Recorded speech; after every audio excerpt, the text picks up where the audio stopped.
آج تو ایک اوپن جمہوری دور کے اندر ایک عدالت تھی جس نے سزا دی، اور ان کی اپنی گورنمنٹ کے اندر سزا ہوئی اور اس کی سزا کو بھی پامال کرتے ہوئے وہ دنیا سے نکل گئے. ایسی مثال آپ کو مشرق و مغرب دنیا میں نہیں ملے گی. اور جس طریقے سے نواز شریف صاحب کو فن آتا ہے، اور یہ اصل ڈاکٹرین یہ چل رہی ہے، ویڈیو ڈاکٹرین جو مریم صاحبہ نے ایجاد کی ہے، اور شاید دنیا کے دوسرے ملک بھی ایسا ایسا یہ طریقہ سیکھیں کہ پہلے ویڈیو ایک ٹیم بنائیں لوگوں کو بلیک میل کرنے کے لیے، ان کی فحش ویڈیو ریکارڈ کی یہ جائے. سب کیا نیشنل لیول پہ جو لوگ بیٹھے ہوئے ہیں، بڑے بڑے ٹاپ لیول کے ملک ہے، اس کو ریاست میں چلانے والے لوگ ہیں، کیا وہ چھوٹی موٹی ویڈیوز سے ہی بلیک میل ہو جاتے ہیں؟ دیکھیں کیا جا رہا ہے، جب آپ کیا جا، ابھی تو سارا ویڈیو ڈاکٹرین چل رہی ہے. نہیں، اگر ایک ویڈیو ایک وائرل ہونا اس کا زیادہ نقصان ججوں ہے کو بھی کہ یا بلیک میل کیا جا رہا ہے، کسی اعلیٰ سرکاری اتھارٹی افسران کا، کو بھی بلیک میل کیا جا رہا ہے، اور سیاستدانوں کو بھی بلیک میل کیا جا رہا ہے. تو نہیں، عوام ایک عام آدمی آج کل ہم دیکھ رہے ہیں کہ پنجاب پولیس بڑے افیکٹولی جو ہے اشتہاریوں کو پکڑ کے بیرون ملک سے لا رہی ہے، لیکن نواز شریف صاحب کو یہاں سے انہی عدالتوں نے اشتہاری قرار دیا نا، آپ نے اور میں نے تو انہیں قرار نہیں دیا، لیکن ان کے لیے سہولت کاری دی جاتی ہے، ان کو فیسلٹی دی جاتی ہے. ایئرپورٹ پہ بایو میٹرک ہوتا ہے، یہ اب ہر جگہ پہ بات ہو رہی ہے، ایئرپورٹ پہ بایو میٹرک ہوتا ہے، اس کے بعد عالی شان جلسے میں ان کو آگے لا کے کھڑا کر دیا جاتا ہے، اسٹیج نیچے بنا ہوتا ہے. تو یہ سارا آپ سیاستدان رہے ہیں، لوگوں کو آپ نے اکٹھا کیا، یہ کیسے ہوتا ہے؟ ہمیں بھی بتائیں، نوجوان آپ کو سنتے ہیں ان کو بتائیں. دیکھیں پاکستان میں پہلے بھی ہو چکا ہے. عشرت بعد جو حکیم سعید صاحب کے قتل میں ملزم تھے، پولیس ان کو ڈھونڈتی تھی ہاتھ کڑی لگانے کے لیے اور تختہ دار پہ لٹکانے کے لیے، وہی پولیس ان کو ایئرپورٹ پہ سلوٹ کرنے گئی. یہ کرامتیں پاکستان میں ہوتی ہیں، دنیا میں اور کہیں نہیں. اور پاکستان اس معاملے میں اسپیشل کنٹری ہے، اور یہ دنیا کے لیے نئی روایات قائم کر رہا ہے. دنیا نے ہمیں کہہ لو ڈفرنٹ نظام دیے، سائنس دی، ٹیکنالوجی دی، کمیونزم، سوشلزم، مختلف آئیڈیاز دیے، لیکن یہ ویڈیو ڈاکٹرین اور یہ پاکستان نے ایجاد کی ہے. میاں صاحب یہ بتائیں کہ یہ جو میاں صاحب کا جلسہ ہوا ہے، میاں محمد نواز شریف صاحب کا، کیا جس لیے یہ جلسہ کروایا گیا تھا وہ نتائج اس جلسے نے حاصل کیے ہیں؟ دیکھیں دنیا کو پتہ چل گیا ہے کہ لوگ اس سیاست کو پسند نہیں کر رہے، لیکن لوگوں کے پسند کرنے نہ کرنے سے کیا فرق پڑتا ہے؟ لوگوں کی حیثیت کیا ہے؟ ان کی حیثیت کو کنسیڈر کون کرتا ہے؟ اور لوگ بھی بیچارے تو پھر اینڈ پہ پلا کی پلیٹ کھا کے ووٹ دے دیتے ہیں. وہ تو آپ نے اپنے علاقے میں بھی دیکھا ہی ہے کہ جتنی مرضی ڈیولپمنٹ کرائیں، جتنے مرضی میرٹ کے اوپر کام کریں، تھانہ کچہری کے اندر مخالفوں کو بھی آپ عزت دیں، لیکن اینڈ پہ جو پلا کی پلیٹ کھلائے گا ووٹ اس کا ہوگا. تو وہ تو پھر بدقسمتی ہے. نہیں، اب کیا سمجھتے ہیں کہ صورتحال چینج نہیں ہوگی؟ پہلے اگر لایا جاتا تھا، کسی کو کوئی حکومت میں آتا تھا تو اتنی زیادہ مزاحمت نہیں ہوتی تھی، لیکن اب جو مزاحمت ہے وہ زیادہ ہو رہی ہے، خاص طور پہ سوشل میڈیا جو اس کو کنٹرول کرنے کی باتیں کی جا رہی ہیں. شعور لوگوں کے اندر بڑا ہے، اور شعور کا جو مظاہرہ وہ نظر آ رہا ہے، لیکن سختی کرنے والے جو میں سمجھتا ہوں بے سمجھی سے کام لے رہے ہیں، اور وہ نیشنل انٹرسٹ میں کام نہیں کر رہے. وہ سمجھ رہے ہیں کہ ہم سختی سے رزلٹ لے لیں گے، لیکن یہ نقصان کر رہے ہیں. اسی طرح کے سمجھدار لوگ عراق میں اندر موجود تھے جنہوں نے عراق تباہ کرا دیا. اسی طرح کے سمجھدار لوگ لیبیا میں موجود تھے، انہوں نے لیبیا تباہ کرا دیا. اور اسی طرح کے سمجھدار اب پاکستان میں ہیں جو پاکستان کو تباہ کرانے پہ تلے ہوئے ہیں. لیکن میرا تو پرخلوص یہ ہے کہ اس چیز کو ریویو کرنا چاہیے، اور شاید یہ میرا بول بڑا نہ ہو، جس گہرائی سے میں سوچتا ہوں، اگر میرا کوئی قد کاٹ سیاسی وہ نہیں ہے، اپنے علاقے کی حد تک یاری دوستی کے ساتھ چلتے ہیں، لیکن اس چیز کو جس طریقے سے میں دیکھ رہا ہوں شاید اس طریقے سے دوسرا کوئی انالیسس اس کا نہ کرے اور نہ کوئی دیکھے. اس کے جو رزلٹ لینا چاہ رہے ہیں وہ رزلٹ بھی نہیں ان کو مل رہا، اور جو کرنا چاہ رہے ہیں وہ کر بھی نہیں پا رہے. میاں صاحب، پاکستان کا نوجوان جو ہے وہ بڑا بے چین ہے. اب سوچ لیں گے پاکستان کی جو سیاسی صورتحال ہے، نوجوان جو پڑھ رہے ہیں انہیں اپنے فیوچر کا نہیں پتہ کیا ان کے ساتھ ہوگا. جو پڑھ چکے ہیں، ڈاکٹر انجینئر بن چکے ہیں، وہ اس ملک سے بھاگ رہے ہیں. ہمارے جو لوگ پولیسز بنا رہے ہیں، کیا اب ان کو ان چیزوں کا ادراک نہیں ہے کہ ملک کے اندر ایک ایسا سازگار، ایک گھٹن زدہ ماحول نہیں ہونا چاہیے کہ یہ چیزیں ایک نیچرل طریقے سے فلورش کر سکے؟ عمران بھائی، یہ دکھ کی بات ہے. وہ یہ کہتے ہیں کہ پھر کیا ہے، یہ آپ نے کیئر ٹیکر، یہ رینٹل گورنمنٹ کے جو پرائم منسٹر ہیں، ان کے جو جملہ آپ نے سنا ہوگا کہ پھر کیا، لوگ باہر جاتے ہیں جانے دیں. ان کو عقل ہی نہیں ہے، سمجھ ہی نہیں ہے، تو پھر پتہ کیا کرے. ہم پھر بیٹھ کے دعائیں کر سکتے ہیں کیا کریں؟ ان کو شعور ہی نہیں ہے کہ جو ملک کے ساتھ کیا کھلواڑ کھیل رہے ہیں، کیا بیڑا گرک کر رہے ہیں ملک کا، ان کو عقل ہی نہیں ہے۔ لیکن اس سب بربادی کا ذمہ دار میں عمران خان کو ٹھہراتا ہوں اخلاص کے ساتھ۔ اس بندے کو سمجھ نہیں تھی کہ جب سارا کو بیڑا گرک ہوگا، عدم اعتماد ہو رہی تھی، کیا وہ لوگوں کو فون نہیں کر سکتا تھا؟ کیا وہ اگر چودھری پرویز علیہ کے ساتھ بیٹھ سکتا تھا، ایم کے ایم کے ساتھ بیٹھ سکتا تھا، کیا وہ علیم خان کو دوبارہ فون نہیں کر سکتا تھا؟ وہ جہانگیر ترین کو دوبارہ فون نہیں کر سکتا تھا؟ اتنی آنا پیش آ گئی تھی۔ شیخ رشید کے بارے میں عمران خان صاحب کہتے تھے کہ میں اس کو چوکیدار میں نہ بھرتی کروں، اس کو وزیر بھرتی کر لیا۔ تو علیم خان جس نے کروڑوں روپے اس کے اوپر خرچ کیے، اس کو دوبارہ فون نہیں کر سکتا تھا، جہانگیر ترین کو فون نہیں کر سکتا تھا۔ اتنی آنا پیش آ گئی تھی۔ یہ سب بیڑا گرک کرنے کا اصل مجرم عمران خان ہے۔ عمران خان ان کی مجرم تھا۔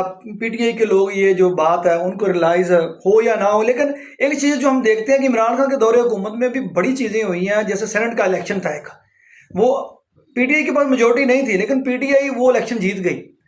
وہ خان صاحب کو بدل کیسے؟ وہ خان صاحب اسی نشے میں خان صاحب تھے کہ مجھے سارا کچھ کرا دیں گے، ان کی مجبوری، یہی ان کی بیوقوفی تھی کہ ان کی میں مجبوری ہوں۔ بھائی عقل سے علاج کراؤ۔ آپ اپنی سیاست، آپ کو کرسی پہ بٹھا دیا گیا، اگر جو اس وقت فیور دی گیا اداروں نے، جو کہ غیر آئینی غیر قانونی تھا، لیکن فیور دیا اداروں نے۔ لیکن آج آپ بیٹھ گئے کرسی کے اوپر، آج آپ سسٹم کو چلائیں اور اپنے ہاتھ میں کریں، ٹھیک ہے؟ پھر آپ نے بزدار صاحب جیسے شریف النفس آدمی کو بھی نیچے لگا دیا، جو بالکل شریف النفس آدمی تھے، اچھے آدمی تھے، لیکن ان کی گرپ نہیں تھی، ان کا کنٹرول ہی نہیں تھا نیچے۔ جتنی کرپشن عمران خان دور میں نیچے ہوئی ہے تھانے کچہری میں، اس سے پہلے اتنی کرپشن میں نے نہیں دیکھی۔ یہ چیزیں تو گراف آئے ہیں جو کرپشن کو جو ادارے مانیٹر کرتے ہیں، ان کے گراف آئے ہیں کہ پی ٹی آئی کے دور حکومت میں جو ہے وہ کرپشن سب سے زیادہ کرپشن بڑی ہے، اور ہم نے دیکھی بھی ہے۔ اس میں میاں صاحب کوئی، اور میں یہ خاص کو کہتا رہا ہوں، مجھے غصہ کس بات کا ہے کہ میں پرائم منسٹر ہاؤس میں خاص کو سمجھاتا رہا ہوں، کہتا رہا ہوں ان چیزوں کو کنٹرول کرنے کا، لیکن میری بات ہمیشہ انہوں نے مانی۔ ایک دفعہ خان صاحب کو بندہ کہتے میری بات سے انہوں نے اتفاق نہ کیا ہو۔ ریاست مدینہ کی بات کرتے تھے، میں نے ریاست مدینہ کو بھی بتایا کیسی ہوگا۔ انہوں نے ملٹری سیکرٹری بریگیڈیئر احمد تھے، ان کو کہا کہ یہ شرپوی صاحب سے کوارڈینیشن کریں، اس کے اوپر پلان آگے کریں۔ پھر ہر چیز ختم، تھانے کچہری کو کرپشن ختم کرنے کا فارمولا میں نے ڈسکس کیا، خان صاحب کو چیزیں سمجھائی، انہوں نے مانی، اور میرے سامنے انہوں نے ڈیوٹی لگائی۔ وہ ان کے ساتھ بیٹھا ہوتا تھا 24 گھنٹے، جس کو بعد میں صدر بھی بنا دیا تھا پورا انہوں نے، سیف اللہ نیازی، کہ سیف شرپوی صاحب سے یہ ٹائم بناؤ اور ان کے ساتھ بیٹھو۔ سیف صاحب نے چودھری اجاز صاحب کو بھی فون کیا کہ بھئی وہ میٹنگ ہے تو شرپوی صاحب نے رکھوائی ہے۔ چودھری اجاز صاحب نے میرے سے پوچھا کہ کیا میٹنگ رکھوا دی ہے؟ میں نے کہا جی یہ میں نے تھانہ کچہری کے اندر کرپشن بیڑا گرک ہو گیا ہے، اس کے لیے میں نے خان صاحب کو سمجھایا ہے کہ اس طریقے سے اس کو ہم کنٹرول کر سکتے ہیں، تو یہ کچھ سینئر لوگ بیٹھے ہیں اور اس کو مینج کریں تو ہم اس کا حل نکال سکتے ہیں۔ کہتے بڑا اچھا آپ نے کیا۔ اچھا عین موقع پہ جب وہ میٹنگ سیف صاحب نے رکھی، بعد میں کینسل کر دی۔ اب سیف اللہ نیازی جیسے بندے، اور پھر وہ ملتان والے ڈوگر صاحب تھے جو 24 گھنٹے ساتھ بیٹھے رہتے تھے، یہ لوگ خان صاحب کو بیچنے والے تھے، لیکن خان صاحب کو عقل ہی نہیں تھی یہ کیا میرے ساتھ ہو رہا ہے۔ اس کے بعد ملبہ ملٹری کے اوپر ڈال دیا، جو سب سے بڑی خان صاحب کی زیادتی ہے۔ ملٹری نے کہا ان کے خلاف طریقہ اعتماد کی، ملٹری نے کہا موومنٹ کی۔ آج جو زیادتی ہو رہی ہے، اگرچہ اس میں تمام ادارے ملوث ہیں، وہ تکلیف دہ بات ہے، لیکن یہ بات شروع کس نے کرائی؟ عمران خان صاحب کے غلط بیانیے نے، نیوٹرل، جانور، فلاں فلاں، حد ہو گئی۔ کبھی عدم اعتماد آپ خود ہی روک۔ پھر پرویز علیہ صاحب نے خان صاحب کے گھٹنوں کو ہاتھ لگایا جب اسمبلی توڑنے تھے۔ بھائی آپ اگر، پہلی بات تو یہ ہے عمران بھائی، عدم اعتماد ہو گیا، اس کے بعد کس نے آپ کو کہا؟ ایک بندہ بتا دے پی ٹی آئی کا جس نے کہا کہ ہم استعفے دے کے جائیں۔ 100% شاہ محمود قریشی صاحب، اسد عمر صاحب، 100% پی ٹی آئی ایک طرف تھی کہ ہمیں استعفے دے کے باہر نہیں جانا چاہیے۔ یہ بتائیں، خان صاحب اکیلے کہنے لگے ٹھیک ہے آپ سارے جائیں اسمبلی، میں بھی جا رہا ہوں۔ کیا یہ جمہوریت ہے؟ اس چیز کا میں شروع سے خلاف تھا کہ عمران خان کون ہے، نواز شریف کون ہے، زرداری کون ہے؟ ایک ممبر ہے، اپنے آپ کے ایک ممبر سمجھیں، باقیوں کے برابر بیٹھیں۔ ابھی نواز شریف صاحب کی اگر میں بات کروں تو بنائے ہمارے رانا تنویر صاحب کو وزیر اعظم، میں ان کو سلوٹ کرنے کو تیار ہوں، نہیں بنائیں گے۔ خواجہ سعد رفیع کو بنائیں چیف منسٹر۔ کیا یہ جمہوریت ہے کہ نواز شریف نے ہی وزیر اعظم بننا ہے، حمزہ صاحب نے ہی چیف منسٹر بننا ہے؟ رانا تنویر میں کیا ان کے کان کم ہیں، کو آنکھیں کم ہیں؟ اللہ کے فضل و کرم سے بڑا سمجھدار آدمی ہے، بنائے رانا تنویر کو پرائم منسٹر آف پاکستان، ہم سلوٹ کریں گے۔ خواجہ سعد رفیع کو بنائے چیف منسٹر پنجاب۔ کیا نواز شریف صاحب ایک ورکر کے طور پہ کام نہیں کر سکتے؟ اور یہ جو بات میں آج کر رہا ہوں، 2002 میں جب میں ایم این اے تھا، سارے محل میں نواز شریف صاحب کے ساتھ میں نے سعودی عرب جا کے بات کی کہ میاں صاحب آپ سرپرستی کریں سسٹم کے اندر، ضروری نہیں کہ آپ نے اپنے ہاتھ میں رکھنا ہے، آپ سسٹم کے اندر رہیں، بطور ممبر سرپرستی کریں، اپنا تجربہ شیئر کریں۔ میری یہ حسرت, اور یہی چیز میں مرحوم پرویز مشرف صاحب کو بھی جا کے دبئی سے سمجھایا. وہ بھی خواہش مند تھے میں الیکشن لڑوں اور مجھے ساتھ بلانا چاہ رہے تھے. میں نے کہا میں تو آپ کے ساتھ چل نہیں سکتا, لیکن آپ سرپرستی کریں. آپ کیوں, آپ کے اندر خواہش ہے کہ تمہارا آپ نے وزیر اعظم بننا ہے, ٹھیک ہے. اور یہی چیز میں عمران خان کے بارے میں سمجھتا تھا کہ خان کو خود نہیں وزیر اعظم آنا چاہیے تھا, اور آج بھی نہیں بننا چاہیے. لیکن مجھے سمجھ نہیں آتی, ہر ایک کو ایسا نشہ ہے کہ میں وزیر اعظم. یہ سب یہ وجہ کیا ہے کہ ایک بندہ جب اقتدار میں ہوتا ہے اسے کوئی بات جو ہے وہ سمجھ میں نہیں آتی. آج یہ جو بات آپ کہہ رہے ہیں, یہ کل خواجہ صادق رفیق صاحب نے بات کی ہے. انہوں نے کہا کہ جب تک ہم پارٹیوں کے اندر سے یہ خاندانی ان کی سیاست ختم نہیں ہر پارٹی کے اندر نچلے لیول تک. جب 2002 میں ایم این اے تھا, نواز شریف صاحب کے ٹکٹ پر میں قومی اسمبلی کے کیفیٹیریا میں یہ باتیں ہوئی, ایم این اے حضرات پاس تھے, صحافی پاس بیٹھے تھے. میں نے کہا یہ جمہوریت کیسی چل رہی ہے؟ میں نے کہا یار ہر پارٹی کے اندر ایک ڈکٹیٹر بیٹھا ہے اور سارے ڈکٹیٹر مل کے کہتے ہیں ملک میں جمہوریت آنی چاہیے. یہ کیسے آئے گی؟ یہ پارلیمنٹ تو جسٹ ایک ڈبیٹنگ کلب ہے, اس میں یہاں فیصلے تھوڑی ہوتے ہیں, فیصلے تو چند لوگ کرتے ہیں. تو اس طریقے سے ملک چلے گا. اچھا, اب ملٹری کی جو انوالومنٹ, ملٹری کو جو بار بار بدنام کرتے ہیں, اگر یہ تمیز سے چلے سیاستدان تو ملٹری کبھی مداخلت نہ کرے. جب بھٹو صاحب ڈکٹیٹر بن گئے, پھر نواز شریف صاحب ڈکٹیٹر بن گئے, پھر عمران خان صاحب ڈکٹیٹر بن گئے, تو پھر دوسرا بھی سوچتا ہے کہ کیا تیرے باپ کا ملک ہے کہ تو جو چاہے کرتا پھرے. پھر انوالومنٹ ہو جاتی ہے. جب تم غلط طریقے سے چلو گے تو پھر اگلے گریبان سے پکڑنے والے بھی پھر آ جاتے ہیں. اگر سیاستدان تمیز سے چلیں, قانون اور آئین کے مطابق چلیں, تو کبھی ملٹری انٹرفیئرنس نہ کرے, اور کبھی ہماری پولیس, ہمارے دوسرے ادارے بھی انفیئر مین نہ کریں. جب یہ دیکھتے ہیں انہوں نے لوٹ مچائی ہوئی ہے تو چلو میں بھی لوٹ لوں.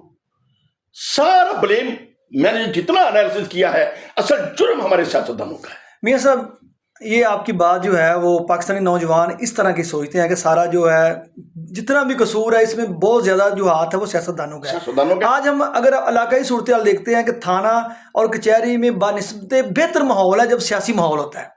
تھانے میں اور کچہری میں جو دیگر ادارے ہیں آج بہتر پرفارم کر رہے ہیں جب سیاسی ماحول ہوتا ہے. جب میرا دور اقتدار تھا بطور ضلع ناظم یا آج بطور ممبر صوبائی اسمبلی, کیا اس وقت اپنے اور برائے میں برابر سچویشن نہیں تھی؟ یہ میاں صاحب ہم نے یہ کیا ہم نے نجائز پرچے کرائے کسی کے اوپر؟ جتنا دور ہمارا سکون والا رہا ہے, اور تھانے کے اندر بے روزگاری جتنی رہی ہے, نہ اس سے پہلے تھی نہ آج اس کے بعد ہے. میاں صاحب علاقائی ان کی سیاست میں بعد میں آتے ہیں, پہلے یہ بتائیں, اب 2 لائنوں کے اندر جو ہے نوجوان سننا چاہتے ہیں کہ پاکستان کے ان مسائل کا جو حل ہے اس وقت جو ہے کیا ہے, کیا فیئر الیکشن ہو پائیں گے؟ یہ صرف اس میں ذرا دیکھیں, فیئر الیکشن پہلی بات ہوتے نظر نہیں آ رہے. اگر ہو بھی جائیں تو حل نہیں ہے. فیئر الیکشن ہو جائیں بالکل, وہ سولوشن نہیں ہے. میں یہ چیز لکھ کر بھی دے چکا ہوں, پرائم منسٹر کو بھی بھیجی ہے, چیف الیکشن کمیشن کو بھی بھیجی ہے, چیف جسٹس آف پاکستان کو بھی بھیجی ہے کہ پہلے اصلاحات کریں, انتخابی اصلاحات کریں, پارٹیوں کے اندر سے ڈکٹیٹرشپ ختم کریں, ووٹ ڈالنا کمپلسری کریں, ہر بندہ ہر چیز ووٹ ڈالے, الیکشن والے دن جرنل کمپین بین کریں. یہ بڑے بڑے پوسٹر لگانے, پیسے کے سر پہ اپنے آپ کو شریف آدمی ثابت کرنا, اس کے اوپر پابندی ہونی چاہیے.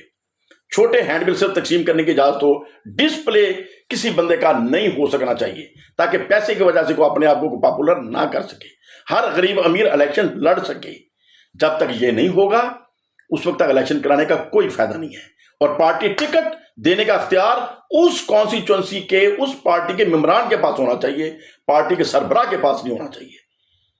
مسلم لیگ کا ٹکٹ کون دیں گے؟ اس علاقے کے مسلم لیگ کی. پیپلز پارٹی کا ٹکٹ کون دے گا؟ اس علاقے کے پیپلز پارٹی کے بندے.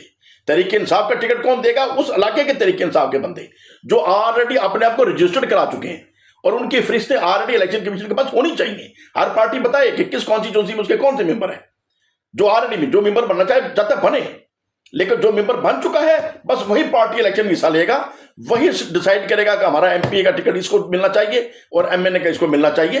پھر وہ ممبران جنرل الیکشن میں آئیں اور جنرل الیکشن میں ووٹ ڈالنا کمپلسری قرار دیں. ہر بندہ ہر سود ووٹ ڈالے, جو ووٹ نہ ڈالے اس کا شناختی کارڈ کینسل کریں, 500 روپے جرمانہ کریں اس کو, بعد میں شناختی کارڈ اس کا بنے تاکہ اس کو سمجھ آئے, وہ رکشا پکڑ کے بھی جائے گا ووٹ ڈالنے کے لیے. آپ کو ووٹوں کے لیے ترلے نہیں کرنے پڑیں گے. پھر میں کہوں گا جب واقعی جمہوریت آ گئی ہے,